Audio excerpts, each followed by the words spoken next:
Hi everyone, Sarah Christensen here from One Sage Zoo. Welcome back to the channel. I wanted to take a moment to talk about Three-Eye Atlas again, and we're going to focus on the fact that it's going to be closest to the Earth in its trajectory on its way to Jupiter on December 19th. So I took some time to look at the charts of December 19th from the perspective of the transit to the Discovery chart and also the Washington, D.C., just as an overview. I'm interested in that myself for kind of what's going on in the United States and how the archetypal transits might look with the Discovery chart December 19th. That's also the day of a new moon, so I'm also pulling the new moon chart because it happens later on in the evening on the East Coast. And so kind of looking across all of those, because there's some interesting points that are made in connection on across those charts. So I just wanted to take some time to take a look at that and share it with you. So let's get into it. Okay, we have the Discovery chart from July 1st, 2025 out of Ovalle, Chile. And that's the closest city to the Rio Hurtado for the Gemini South for the telescope there. And I did a 12 noon just to see a transit chart from that location, just to kind of take a glance from the exact location detail from where we first kind of observed a Three-Eye Atlas from the Earth. And from that, I wanted to kind of just see what points were where the planets were displayed on the chart from the transit chart on December 19th. Now, I don't know if an exact time is important within the day of December 19th, but 12 noon tends to be a general time. I also pulled the sunrise chart for Washington, D.C. as well, just to kind of take a look at that, and the new moon chart that's happening later in the evening on Eastern Standard Time in Washington, D.C. For that day as well. So December 19th is kind of not a critical moment, but the key moment in terms of when Three-Eye Atlas will be the closest it is to Earth as it is on its way in its trajectory toward Jupiter. So I wanted to take a quick moment to look at these charts just to kind of glean anything else from kind of analyzing Three-Eye Atlas, what it might mean, and just from the inner plane, as well as we're observing something outside of us in the exterior world. But I wanted to take a look at from the inner consciousness plane that all of these activate. So, and I did it from the Washington, D.C. standpoint because there's so much going on in that focus for the United States and people in the United States and a lot of people. Now, you could take the same information and do your own city, but I'm starting off with just the United States and Washington, D.C. at this time. So from this from this particular chart, this transit chart, I wanted to kind of see what was kind of moving from the Discovery chart into this moment and seeing what that looks like. And so here we have the pileup of the Saturn and Neptune at 29 degrees of Pisces, Saturn at 25 Pisces. The ascendant of the 12 noon chart in Chile is 24 degrees Pisces, and that squares the moon. And I think that's kind of interesting that we have the emerging this is a balsamic moon, and it's going to be a new moon later on that evening. And so it's important to kind of keep that into consideration, kind of what happens when you have a moment where you're shedding one lunar cycle and you're going into the new moon. And the new moon is also on the galactic center point. So I think it's very interesting that's the case, and that is also a trine from here to here of the ascendant that I had calculated for the Discovery chart. So there's this incredible amount of fire energy from all of the Sag and Sagittarius energy from the moon, the midheaven of the moment at noon, and 28 degrees of Sagittarius for the sun. So this is balsamic. So it's kind of a waning energy. And it's kind of interesting that we have this fire energy, but it's squaring off with this really magnificent ending of the the final phase of the two planets, Neptune and Saturn, in Pisces, which is, the end of the zodiac. So it's kind of an accumulation of like what may have been experienced in that entire cycle, but also may be what we experience in our understanding of the wave of consciousness. I think Pisces has so much to do with what's in the field. So I'm kind of curious about how that will manifest maybe within that lunar cycle alone. So just from the new moon in Sagittarius. Now, of course, this chart is it's a balsamic phase. And so I was kind of curious where it would look on that chart. But we still have a trine between the Jupiter in 22 Cancer and 24 the ascendant, 25 of Saturn, 29. So there seems to be an accentuation of the water energy because it's the ascendant, maybe at that midday. But maybe it's more like this is the closing.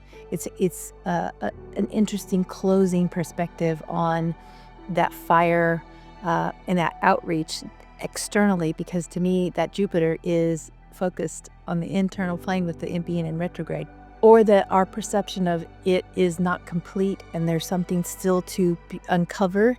And so that's maybe part of the symbolism as well, which I think that's actually more true in terms of Jupiter, when it stations to go direct, will be at 15 degrees of Cancer. And that's where the critical point when 3i Atlas moves and touches past Jupiter before it's heading on its way out. And so there'll be a lot more that we have come to understand in this time. And I think that's super valuable in this scenario. It's kind of interesting to see the display of where the asteroids are in the feminine energy at this time, because to me, when you're focused on the interior, the inner plane, and the consciousness, and maybe even still kind of sifting through some of the insights that were gathered through the Mercury retrograde, because now Mercury is going to be emerging beyond that point at that December 19th. So this will be good to explore in that context, like what have we learned during just the Mercury retrograde, from as we started the Mercury retrograde and when that went backed up into Scorpio, and then took us on a deeper dive. And that Scorpio energy would be in a trine with the Pisces energy. So there's a lot that can be felt and perceived through the feeling nature. And so I think that's significant here. We also have Mars in Capricorn, which is squaring off on the discovery chart. So maybe there are things that are challenging what we first thought of when we had the discovery chart, right?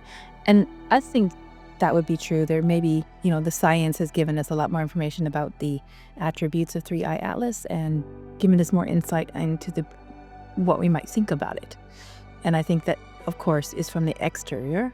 Mars is giving us an awareness of something that might be a challenge of perspective of what the Neptune and Saturn, Aries, might indicate for us. So there's a challenge in that perspective. That's energy that has more, there's a time balance. There's something I was thinking about, I guess in the last day or so, about the new cycle of Saturn and Neptune emerging into Aries. First, it will be Neptune. I believe that's January 26th, that Neptune goes back into Aries and finally releases out of a 14-year cycle through Pisces. In that moment, there's going to be kind of something new, but the site for just Neptune itself. So even at the end of January, we may have some additional clues of kind of what's on the interior and what might be happening within the consciousness, because I think we've had some, for sure, in our understanding, even in the science that's maybe been shared and the excitement around it, but also kind of like, what is this? And maybe it's starting to clear what it what it is for us as we are at this evolutionary point in our history, or as we are. And with that, we have a new understanding, something to be learned about how we perceive ourselves between how we are across many nations and different points of view, different belief systems and things like that, but how we treat one another is maybe underneath all of that, because I think this is an interesting juxtaposition because of how many nations, maybe it's just in the West, but I also think it's in the East as well, of how we treat each other, how we take care of each other as a collective. To take this maybe a step further is to kind of look at it as the Sagittarius, like looking into the future, but also exploring the philosophy of what it means to be a civilized, entity as a human being, being incarnate. I kind of wonder if we're not getting some kind of impulse, and of course, it's exterior. We're seeing it as 3i Atlas as a symbol as it comes through our system, and it being the third interstellar object, but it's on the interior plane, because the first one was the messenger, the second one was, yeah, right, you're absolutely right, you're seeing what you're seeing. This is an interstellar, this is a new thing, interstellar objects, and then here comes 3i Atlas and giving us so much information. So it's kind of like with that number 3 is so important in the astrological perspective. But I think it's worth exploring because I think we're in that conscious shift. And I kind of wonder how it will appear actually in the reality, because I kind of let me give you kind of a big breakdown. I kind of look at reality as individual people are walking around creating their reality, but they're creating it from a big portion of their unconscious mind. Anyone who's had therapy, anyone who's studied Jung or psychology and Freud, you understand these concepts. So that's just from the academic part of it, right? But as above, so below, it's the impulse at the same time. Something is occurring. So even though 3i Atlas is coming through our system, there's something going on with us at the same time. Yes, we're trying to figure it out. And I think that's the figuring out part, is the Pisces, and understanding something that's been within and maybe so ancient, like kind of like stardust, that it's just a part of who we are, but it's been dormant. So I kind of wonder about these interstellar objects, what other interstellar objects might come through our neighborhood in the galaxy, or where they're coming from, right? So, but it's coming from the interior plane as well. And so it's like, where is this emerging from, in the DNA or something like that? Because it's stimulating something within the consciousness. And so that to me makes a lot of sense in terms of what might appear on the third dimensional, our awareness of what is transpiring, and then how we work within that frame of context of reality. So there's a lot that might line up with maybe diving into that further. It's a very complicated thing because there's layers and layers, but it's from the as above, so below concept of bringing in astrology to look at it from what might be symbolic here. But I'm working from the knowledge of understanding, maybe from where we are to this point, but we could be in a huge quantum leap maybe in the next couple of months that for some individuals will be an exciting experience, but for some others it could be quite terrifying. So it depends on the perspective, right? So I think that's important. I keep thinking about the age of Aquarius and how we might experience each other in the group consciousness concept.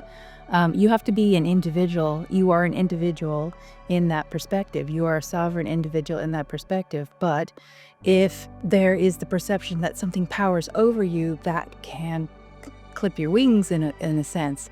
And so it's there are release points, I think, for how what goes on in the external world versus what's going on in the interior plane, and how you're participating at some level to alter that. And I think it changes the paradigm. There's so much packed into this. It's really hard to articulate it, but I have the concepts swirling in my mind, but it's again difficult to put it into words, at least right now. It might come easier with some different moves in the planetary. I think is, right now I think Mercury is still in Scorpio as I'm recording this. So I do have that opposite, my own personal Neptune in Scorpio. So I'm getting it in the wave, of the feeling nature and that kind of the field from that perspective, but trying to articulate it is another thing. Maybe that's the better way to say it. In this chart also is the vertex at 27 of Virgo. And the reason I pay attention to vertex, it has everything to do with the moment of time that you take a snapshot in the relationship of the ascendant and the sun moon. So I think it's important to look at where's that vertex. Was it accentuating? It's accentuating the south node, and is opposite and in between the opposition of Saturn and Neptune. So I think that's kind of interesting. So the anti-vertex sits at between Saturn and Neptune. So that's huge. Can I articulate it completely? Probably not, because there are elements of this that I think I probably can't quite articulate until maybe even I have my Mercury returning up in Capricorn. So later in the month, in December, I'll be able to articulate it better. But I think there's an understanding here. Anyway, so this is the Ovale chart. It's a noon chart. I think we can gain some more insights. Let's take a look at the other charts I have. So let's take a peek here. So the next chart I have is the transit to the DC area. Sunrise. So you can see sunrise, the ascendant and the sun together at 27 degrees, which is the galactic center. So at sunrise, so just because it's December 19th, right? December 19th is, the day that this thing is touchy past, isn't that fascinating? The synchronicity of, being within that context, as that is emphasized in our day. We're at the galactic center degree with the sun, and that's the ascendant at sunrise in the DC area. Now, in other places, it will be different times. You have to kind of pick your time zone, right? I think my home city, Portland, will be 3 hours behind that, right? So the sunrise is exactly 7:27:10 a.m. Eastern Standard Time. So wherever your time zone is from the Eastern time zone on December 19th, you can play with that chart. But the reason I picked DC is I wanted to see sunrise is kind of like you begin the day, and the events start occurring because of the beginning of the day, as people may be going to work, maybe actually that might be a Saturday. So that's a Friday. So people may be finishing the work week just before the holiday, or they've taken the day off to include it in the holiday. So it depends on where people are. It is going to be an interesting day for the DC area, because we have not only the sunrise, but we have the new moon happening after 8:00 p.m. I think it's like 8 something. And I have that as another chart, because so there's a full kind of difference of something closing and ending from the balsamic phase as that moon comes up and finishes off, and then emerges as a new moon. So the moon will square first Saturn, and then it will conjoin the sun and become a new moon, and then it will pass as a square immediately to the Neptune when it goes to the new moon. But here's the sunrise. And so just knowing the transit of the moon moving through all that fire, like the Sagittarius, and the rising sign of the discovery chart is 27 degrees that I calculated and we talked about in my last video. And then it emerges in a square, and it's automatically getting that difficult kind of dampening effect, the intense amount of what I call water. Now, we could actually experience that as too much water, and then the Pacific Northwest is definitely getting that right now.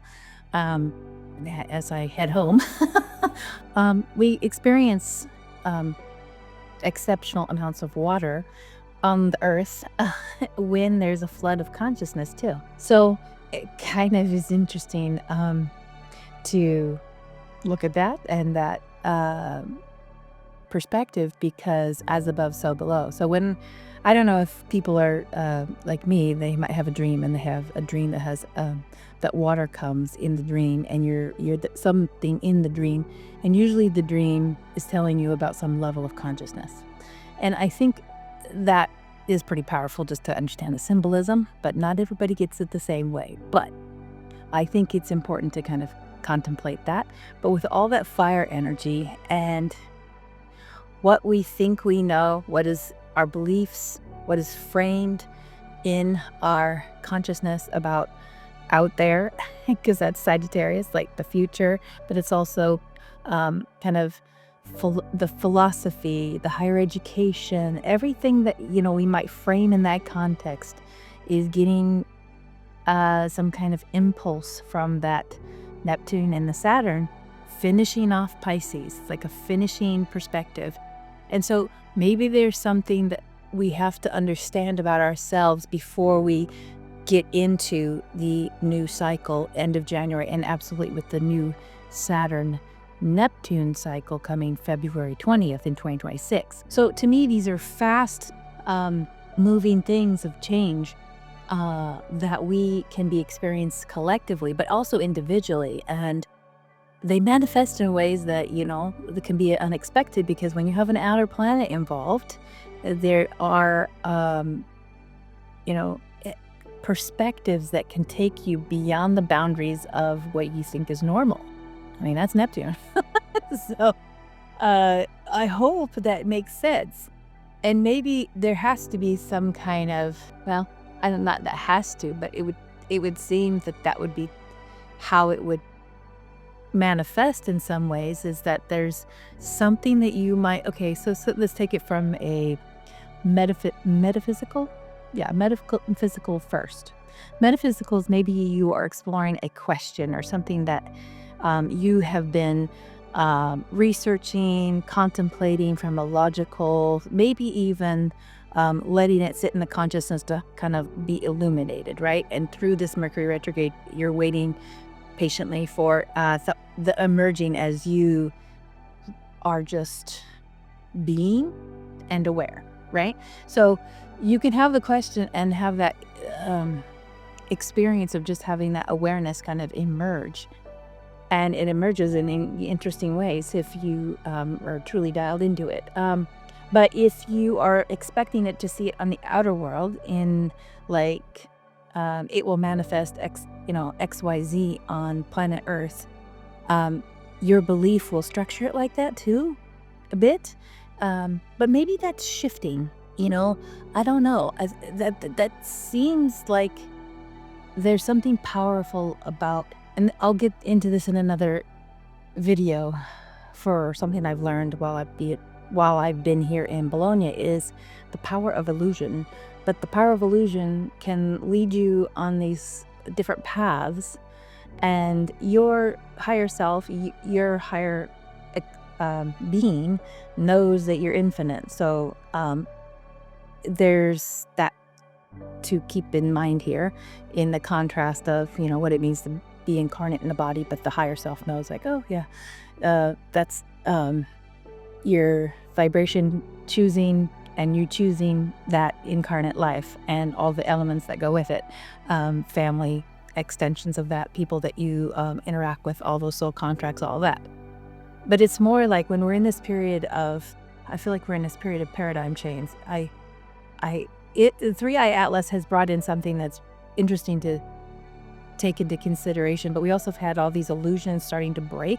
But we had that before we knew about 3i Atlas, but it happens to be at this interesting point in time for the United States in terms of its history and the current administration, and what people collectively might look at as important for where do we go from here? That's maybe in another chart, but because I do look at one of the charts, I look at the Sibley chart here in a minute, but I think it's important to keep in mind that consciousness shifts and how that might appear, how people will respond to change, quick change, and what happens when people group together and what that then influence.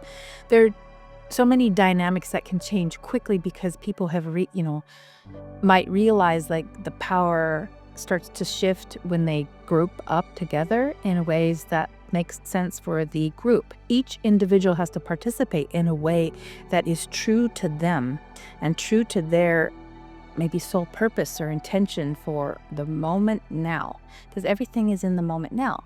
So in that understanding, where does that flow? Where does that go with the flow? So it's quite interesting to contemplate that significant change.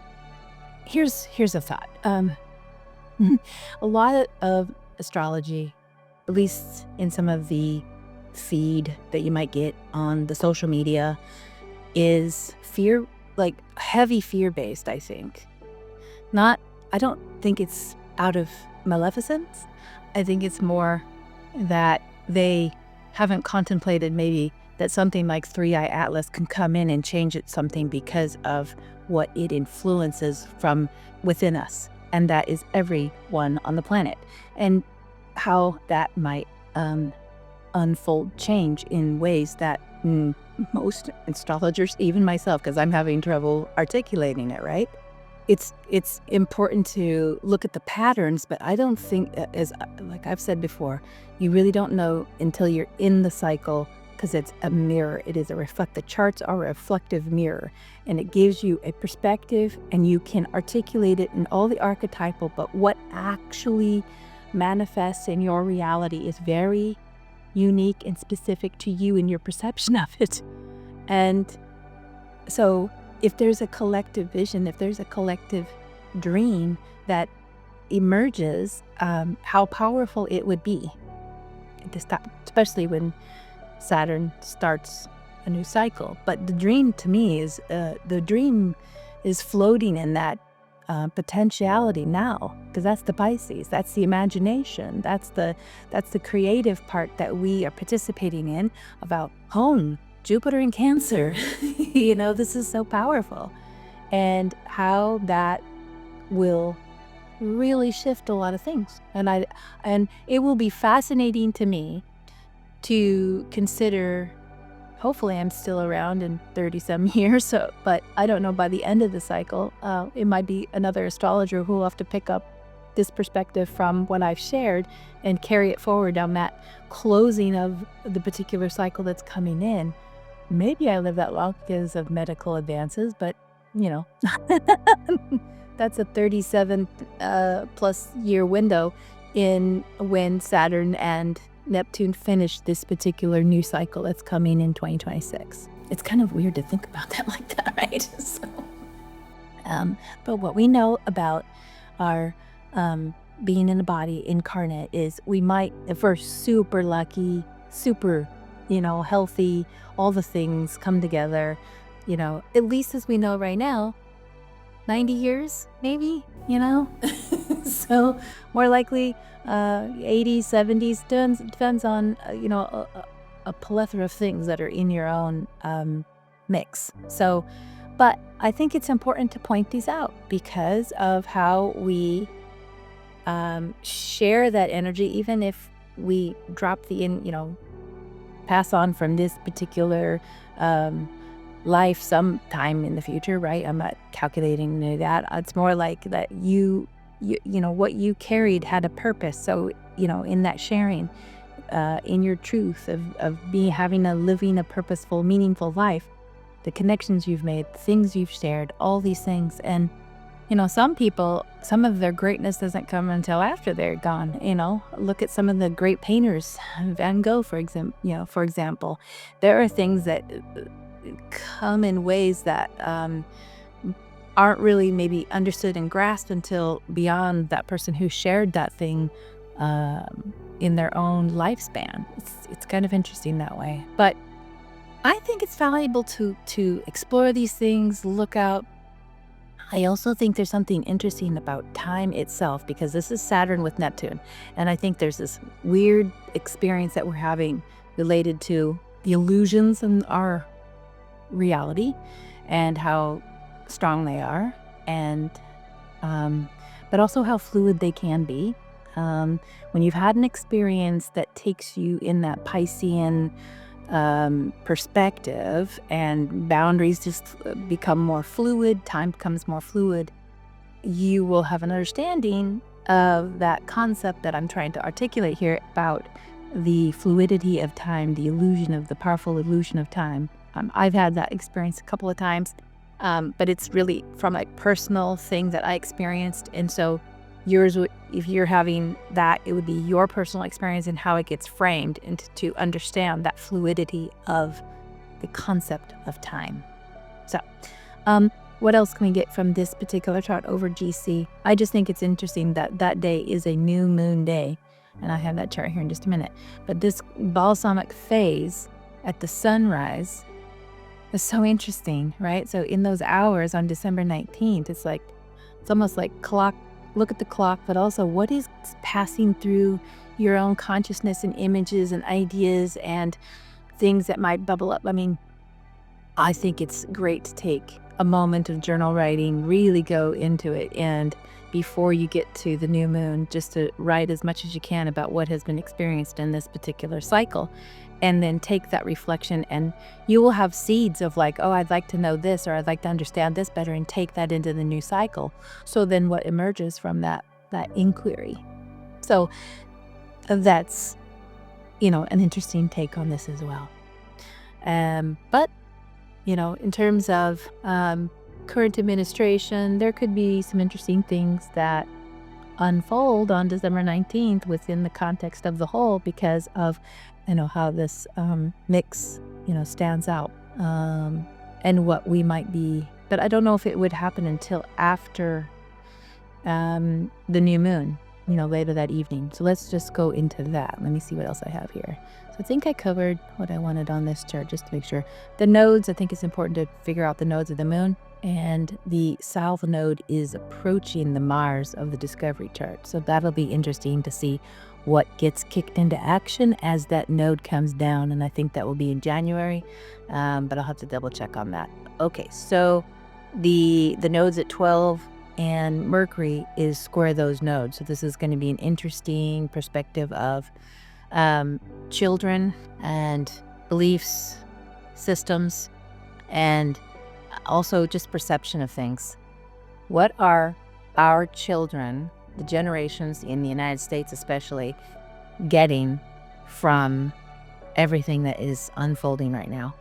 I think that's really, really important to kind of look at that. And then also what the adults around them may project and the children are picking up. This is also really important to consider, because our future is based on what the children receive and understand and contemplate. So social media and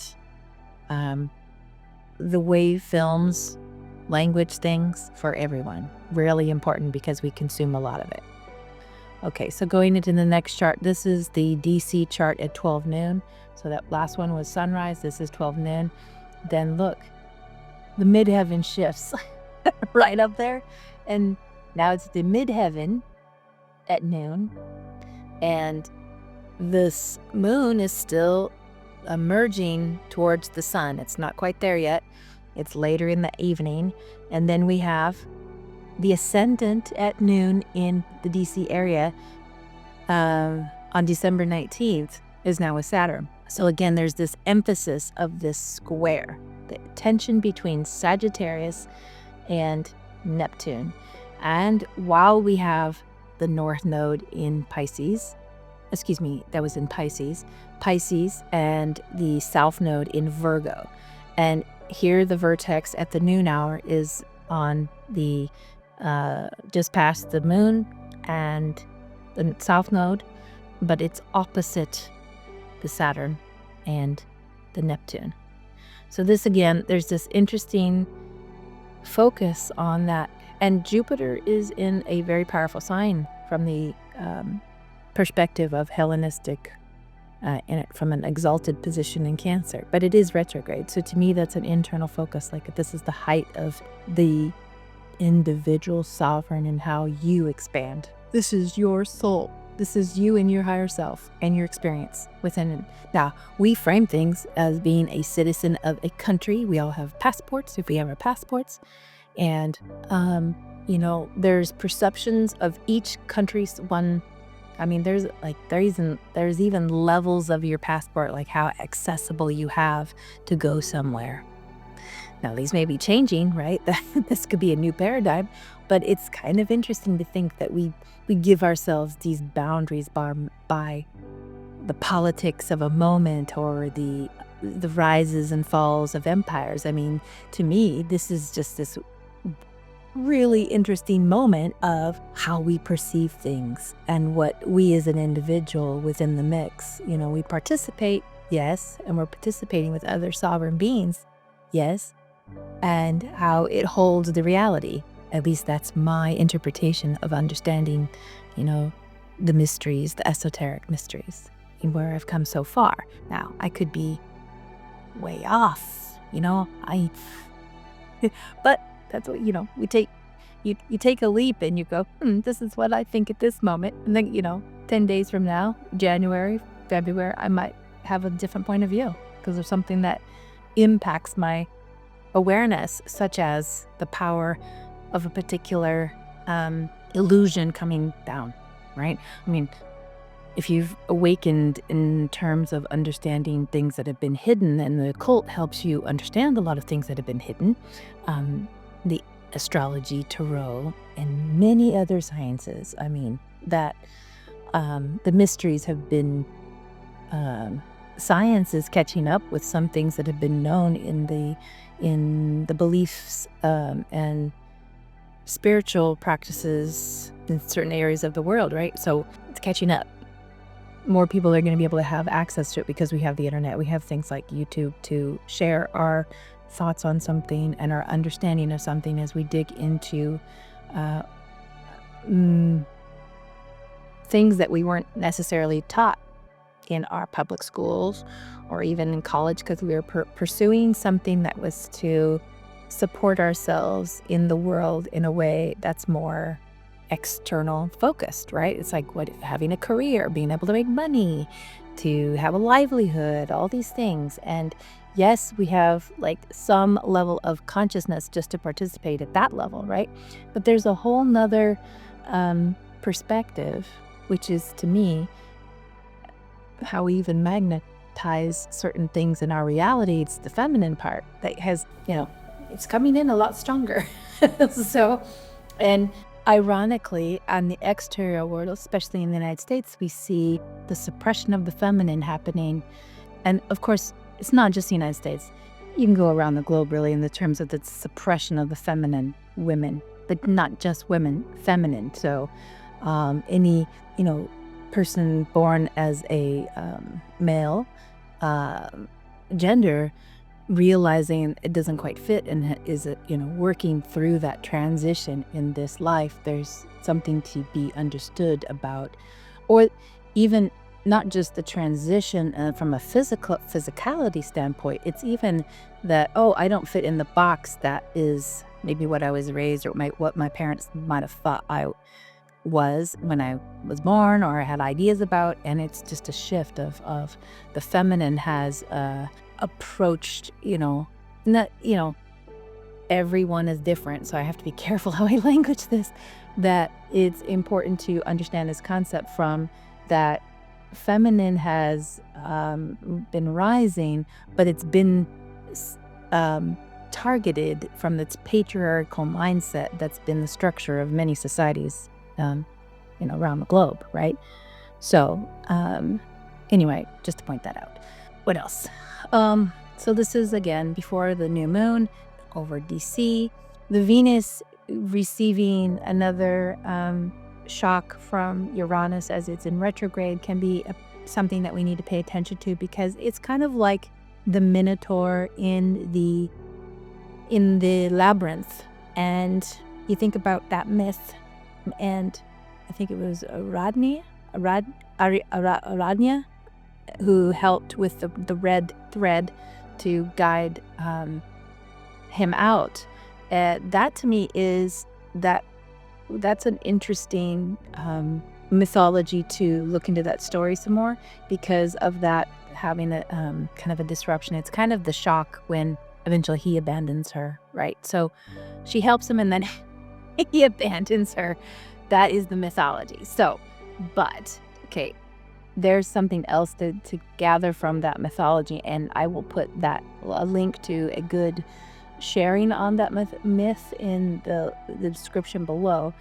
There's a lot to unpack there, but it's also in our consciousness if there's something about the shock of abandonment, about that kind of shock, or even because that's Venus in Taurus. So I think of Taurus as like very physical, very earth, the part of us that's connected to the earth, but it's and there's something powerful about the natural beauty and the beauty that we see in nature and these kinds of things that come with that Taurus. But these are kind of be like shocks from the Uranus, and something electrical to me going on within the power of the voice, within that getting activated in some way.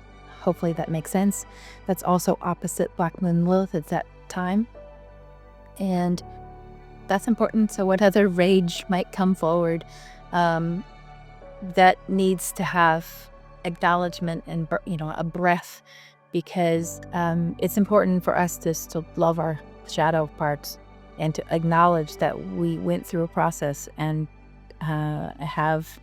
we have the ability to look at it, and also give ourselves the forgiveness, or even not forgiveness, but give ourselves the grace of having experienced something, to have the rage. It's to me a healthy thing to have the rage, especially the feminine rage, when it has come up against so many obstacles, and that's important, right? So what else? In terms of the midday chart, we can see that Pluto has gone direct in Aquarius, and that is, sitting as a sextile to the discovery chart, but now it's direct. So the transformation continues as Pluto continues to move through Aquarius. Now, of course, Pluto through Aquarius is going to take 20 years. So that's a significant of activity. But what's interesting in that discovery chart, that when it gets when Pluto eventually gets to 15 degrees, it will kind of act as a, when it comes to a conjunction, when Pluto comes to a conjunction with the discovery chart, part of fortune, a lot of fortune there. So that'll be interesting in time to see how that may manifest, and probably within the decade, right?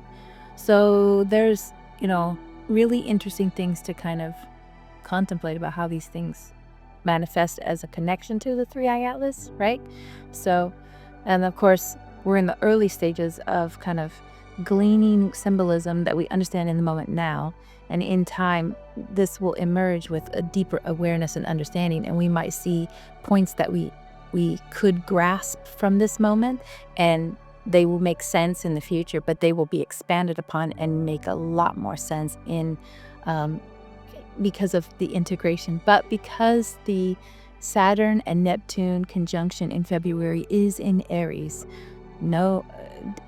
keep this in mind. Know that will be a quick manifestation, because it's an archetype of turned on very quickly, raw energy coming in through what I call the head. That's Aries. And so to me, that the translation is something about that. And that makes me also consider just time in general, as I was talking about before.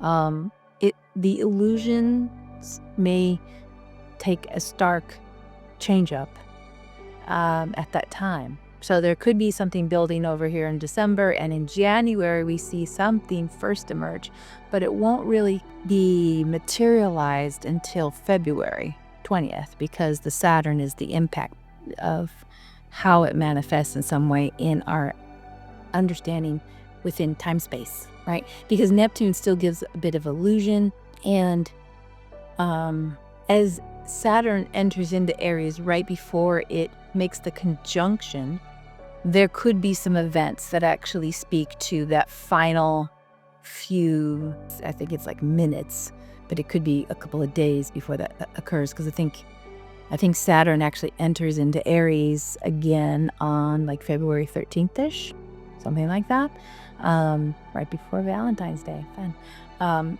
And that will be maybe a few events that are happening around that date, but then within a week, it really kicks into something in the new chapter. So that'll be interesting to pay attention to see how it manifests in the United States, especially. I'm very interested about what's going on there. All the activity and how it influences millions of people. I think the U.S. population is like 330 some million people now. And it has, quite a presence in around the globe, but I think that has had an interesting a change up recently, right? In the with our allies and all that. Just us on the world stage has really had an experience of recent. So, what else do I want to point out? Well, let's go to the next chart. Let me see what I have here. This one is to the new. Is this right? And that one's 19th noon. Okay, so this is the one that is the new moon chart. So this is 3i Atlas with the new moon. So let's look at that first. So 3i Atlas discovery chart with the new moon.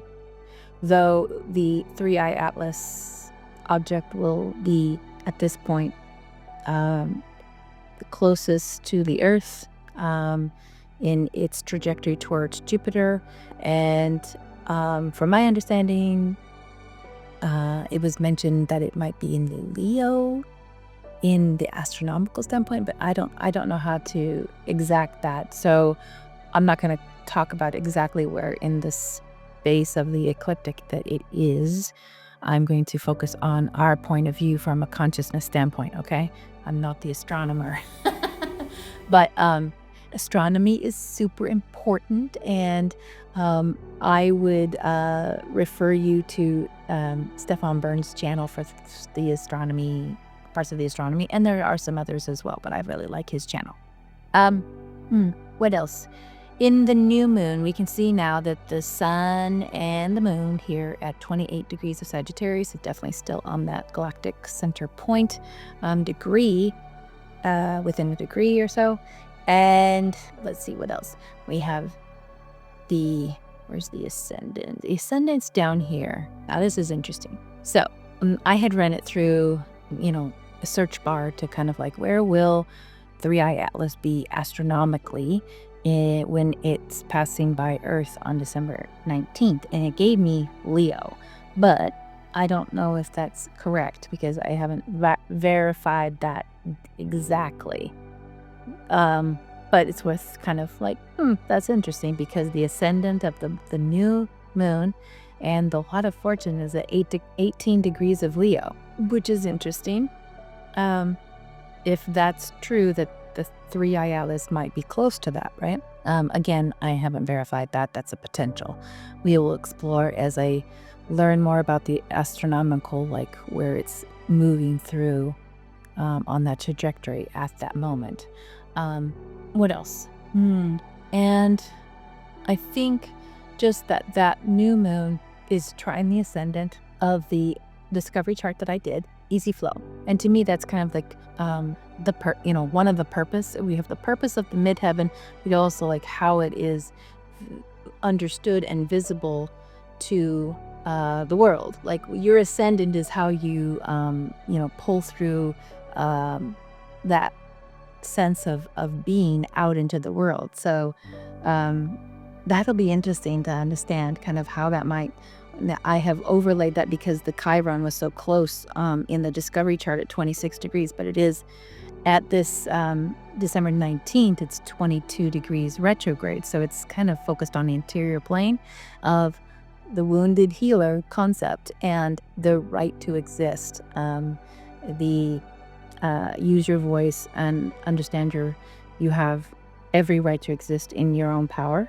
And I think that's part of this understanding. The consciousness kind of becoming more aware of that. Also, I think with that new moon is, I think, a good word. Maybe the good tarot card for this one is Temperance. Because I think when you have another card just came into my mind, maybe it's correct, I'd have to double check on it, is the Star card. So Temperance card and the Star card. But I'm thinking of the Temperance card because I think of Temperance as a good potential in terms of how the element of water and the emphasis with Saturn and Neptune at that moment in December 19th, with the sun and the new moon starting a new cycle, because that new moon will definitely shift into going into Capricorn and then on its way to the lunar month, right? And so then the sun will shift into Capricorn, give us the winter solstice, and then we have like what that will emerge as a full moon in Cancer. What is it illuminating in that 14-day period, right? After that new moon. So to me, this is really interesting time, and a really interesting time to kind of contemplate consciousness, contemplate understanding ourselves within these frames of life, and being aware of ourselves incarnate, but also maybe for those probably even watching my video, aware or thinking that they have a belief about there's something being more in their beliefs. Maybe they don't have all the language to language it because they have felt the deception, the lies of an organized religion, and then remove themselves from that, but they're still trying to uncover the truth, the personal truth. What is the truth? And so that's Sagittarius. So it's like the pursuit of the truth. And oftentimes the truth comes to you when you're not pursuing a darn thing. So, but if you're on a journey and that was the purpose, okay, but it can come to you when you've stopped the pursuit, when you're still. But I think it's valuable, that whole Sagittarius and Gemini axis is, Gemini is like the student, the inquiry, the questioning, the facts, all the details, the facts, the data, all the data points, all of that. You're kind of, going through all the question, inquiry. And in time, you might form a belief structure from that, or you might form a theory from that. That's your higher education of the Sagittarius. So you go off to pursue the PhD in this environment or in this perspective of it, right? But you may have it where you don't have to have it within the context of academia. You can do it yourself, and you will pursue huge volumes of maybe history or those kinds of things that have been in the past that, give us some vague image of people's lives in the past, to how, like, what were their beliefs, why they believe that, and then why did things change because of language, like, how language and its etymology gives us an understanding of our evolution over these eras and centuries, So these are all valuable, but it's kind of interesting to think about the Temperance card and the Star card. Those two kind of came to me as I was contemplating this new moon, with the perspective of Three Eye Atlas touching past Earth just in this moment, this day. So when you're going into the new moon, wherever you are on planet Earth, it might be something that you're exploring, themes like that, where there could be, like, the consciousness is kind of rinsing your beliefs, giving you something else to consider within the field, right? And I kind of like, is that washing over some new perspectives for us to, like, examine and sense in our consciousness. So again, these are all like things I have contemplated. They are big concepts. There's no like concrete thing about it. It's very fluid right now. There are plenty of illusions, very strong, still present, but those will come down. Those will be, or there'll be conflict that forces something, right? Like, there's still that potential, right? So, but does consciousness affect how that is played? Our own relationship with technology and what AI does, and what happens in agreements of conflict of actual people in war from nation to nation, right? What goes down into agreement, we will do this and we won't do this, and da da da. It's the concept of the ongoing amount of spend and technology that we have done for fighting each other over a belief or whatever, or the pursuit of more, that unfathomable greed that happens at a certain level that we are witnessed to, right? We're observing it. So, and a lot of people live lives that are challenged by that as the concept of capitalism, which was birthed around the same time the United States of America was birthed. Capitalism came into being then. And so that is also in a Pluto return. So it has, there is kind of the death of it. So, but what is going to emerge? I don't know. I don't think that's been defined yet because of how things have been stacked up in that concept, in that structure of capitalism over the United States, and then how that spreads. You go in anywhere in the Western world, and even if you go into the East, you will see the influence of the West in the East. And I think that's going to be changing. Where it's shifting, I can't say, but I think that's going to be changing because the whole concept of capitalism is going to go through a Pluto return. There will be a new idea that comes, and I don't know what that new idea would be, but I think that would be formed within the new energy that would be formed within Uranus in Gemini and these things. The ideas would have been considered when Uranus was in Taurus, and so maybe shifting around that. But I think as Uranus moves into Gemini, there'll be like this speeding up, this acceleration, because that will be a trine between the Pluto in Aquarius and the the Uranus and Gemini. Now, if you look back in history, if you've done your history, you know that the United States of America has had war when Uranus was in Gemini. So I know a lot of people have been worried and concerned about that. That is always a potential, right? When you see a pattern from the past. But when you have a new paradigm shift with the Neptune and the Saturn coming into Aries before the Uranus gets into Gemini again and stays in Gemini for 7 years, I think we're going to possibly have a new perspective on that. That, to me, there's something brand new coming out that could alter that.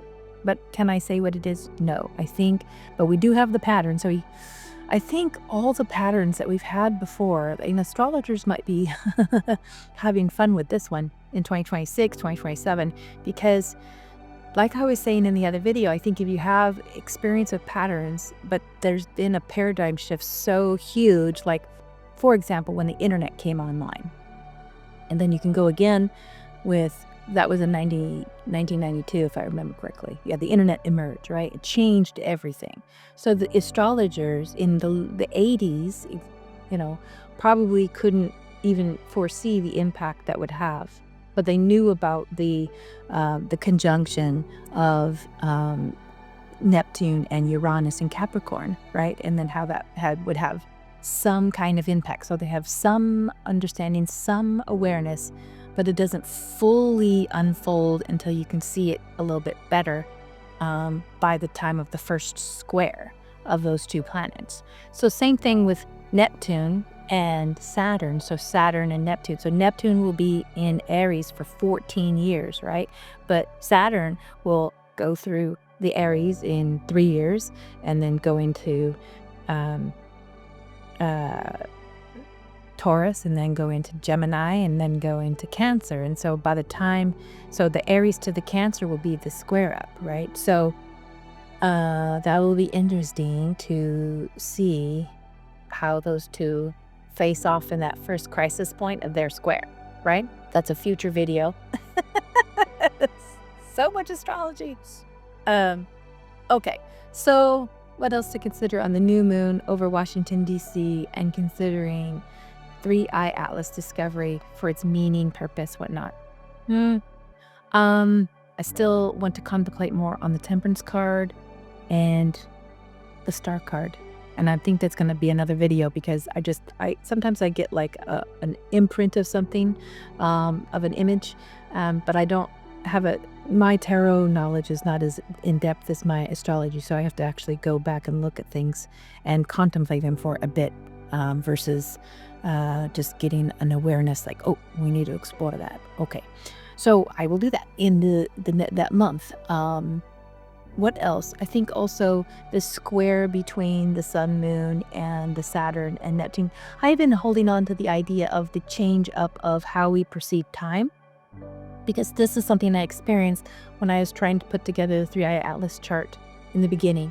It was, okay, from the observation point, we create all these charts for, say, nations or cities or whatnot, and it's from our perspective of being on the earth and understanding it as above, so below. But we're looking at the city that's on the earth. So to observe something that's coming into the solar system and our awareness of just our solar system, our planets, and how that as above, so below concept is folded around that solar system, but it's also folded around you go deeper and deeper into space. And, we have a huge catalog of asteroids, and all of those asteroids are a part of our consciousness. We just, have to understand what we're looking at, when we're looking at it, and how that might be something we are individually speaking about or giving meaning to, because we are animating the myths, maybe.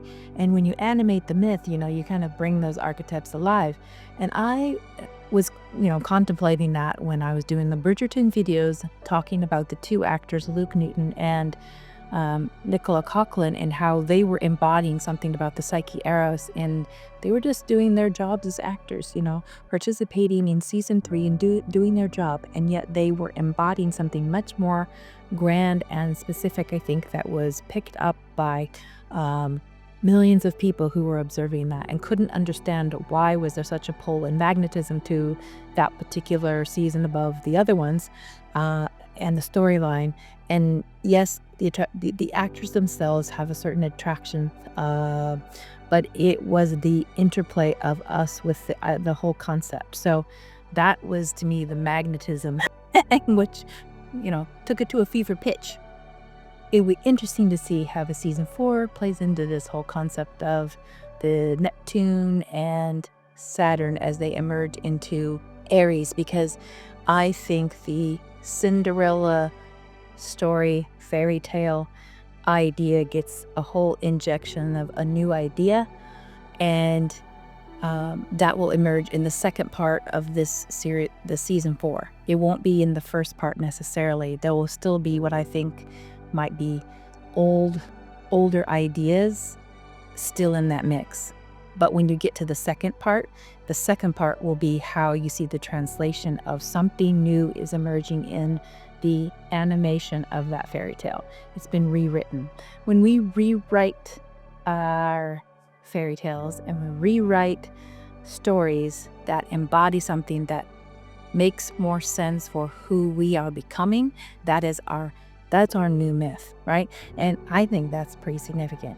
And it'll be interesting to see how that might look on Luke Thompson's chart or Yaren Ha's chart, even though I don't have time of birth for either of them, but we'll try to look at it from the point of the actual release time. We do have a release time, and we have 2 different shows to have different planets in different positions and signs and whatnot during those 2 different times. So we can kind of look at their charts connected to that, right, from a different angle. I doubt we will get a time of birth for Luke Thompson. I doubt we'll get a time of birth for him. He's very private actor, but he's an excellent actor for all the things that he has done. So it would be lovely to like be in the London area to be able to see some of his other work that he might do on the actual stage. Some of this Shakespeare stuff he's done would be interesting to see if he does more of that. What else? Also in this particular new moon chart, that Mars at 3 degrees Capricorn is really interesting to me, because that will be, well, it'll be different when it actually gets to the point where they actually enter into that conjunction for Saturn and Neptune and the early degrees, the 0 degrees, 44 minutes of Aries. So, but there's still that out of sign connection between being a square. Yeah, it's still a square, but it is separating square. Let's see here. What else do I want to bring up on this chart? The nodes are still square Mercury, and I think that's interesting because Mercury in Sagittarius is, to me, it's in the position in the 8th house for the United States DC capital, and that to me is our idea of other people's values. 8th house, other people's values, other people's money. So to me, this could bear in something in that cycle, in that lunar cycle, and relating to 3i Atlas about how we are consciously participating with each other.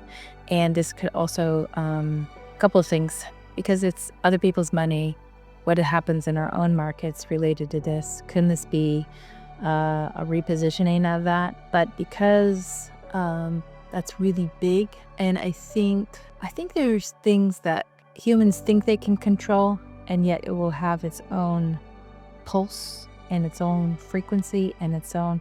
So, for example, if the collective is ready to shift into something new, the old paradigm will start just breaking down.